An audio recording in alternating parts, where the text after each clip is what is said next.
Baatiin Ramadaanaa baatii hawaasni musliimaa hundi yaaduu fi hawwiidhaan eeguudhaa kan jedhan muummeen ministeera Dr. Abiy Ahmed baatiin kun kan balbaloonni azaabaa itti cufaman kan balbaloonni jannataa immoo itti bal'atanii itti banamanidha jedhan ergaa baga geessanii isaaniin. Baatiin Ramadaanaa kan musliimii soomaa fi ibaadaadhaan uumaasaa waliin walitti dhiyaatu kan zikriin itti baay'atu kan gaarummaan cimee itti mul'atu baatii araaraa fi eebbaatis jedhan. Akka lakkoofsa bara hijiraa baatii 12 of keessaa qabuu fi marfata baatii yookaanis immoo ji'a irratti hundaa'uudhaan diriirfametti baatiin Ramadaanaa baatii shabaanitti aanee dhufas jedhan. Hamma baatiin qajeelummaa Ramadaanii dhufutti baatiiwwan oorumsaa 11 ni darba. Hamma Ramadaanii dhufutti hedduu obsuu hojii gaariidhaa fi cimanii dhama'utu eegama. Bitootessi akka Ramadaanaati hamma ifni abdii baatii bitootessaatti mul'ate dhufutti qorumsa hedduu bu'aa bahii hedduu obsa hedduu gaafate tures jedhan. Akkuma baatiiwwan 11 booda Ramadaanni dhufuun waan hin oolle ta'e jijjiiramichis waan hin oolle ture jedhan. Yaada yeroon isaa ga'e humni lafarraa dhaabuu danda'u hin jiru.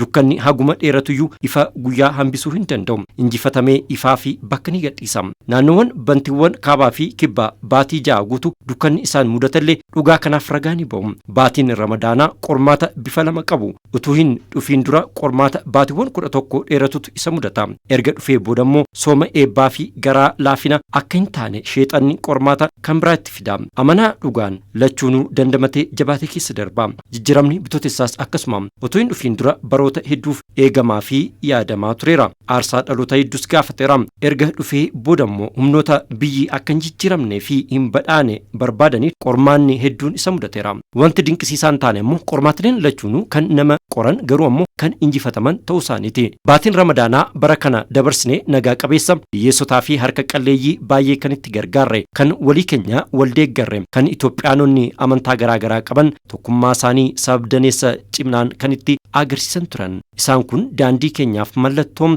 ibsaati. Qormaatawwan nu mudatan tokkummaadhaan taane ce'uu akka dandeenyu nu hubachiisu waan ta'eef jechamni namni gamni Ramadaanaa hamma Ramadaanaatti turfataa jedhu jira. Eebba humna afuuraa fi humna diina injifachuu sooma Ramadaanaatiin argate hamma Ramadaana isa dhufutti itti fayyadama. Duubatti hin deebi'u jechuudha. Nutis duudhaawwan jijjiiramaa bitootessaatiin arganne hamma boqonnaa itti aanu kan badhaadhina keenya itti mirkaneessinu geenyutti qabannee adeemuu qabna.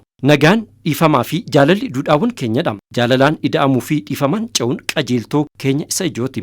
Cabawwan seenaa suphuu fi tokkummaa keenya sabdaneessaan cimsuun mul'ata keenyadha. Ida'amuun daandii keenya, badhaadhinnis galma keenya. Duudhaawwan kanneen qormaatawwan bara jijjiiramaa keessa nu mudatan kana ittiin bira darbuu fi galma itti aanu kan ittiin geenyudha. Galmi sunus badhaadhina Itoophiyaa waa hundaati. Irra deebuudhaan ayyaana Iidaal Faxir gaarii isiniif haa ta'u. Itoophiyaan tattaaffii ijoollee isheetiin sodaatamtee fi kabajamtee bara baraan haa jiraattu. Uumaan Itoophiyaa fi uummata ishee maraa haa eebbisu jedhan muummeen ministeera Dr. Abiy Ahmed ergaa baga geessanii isaanii kanaan.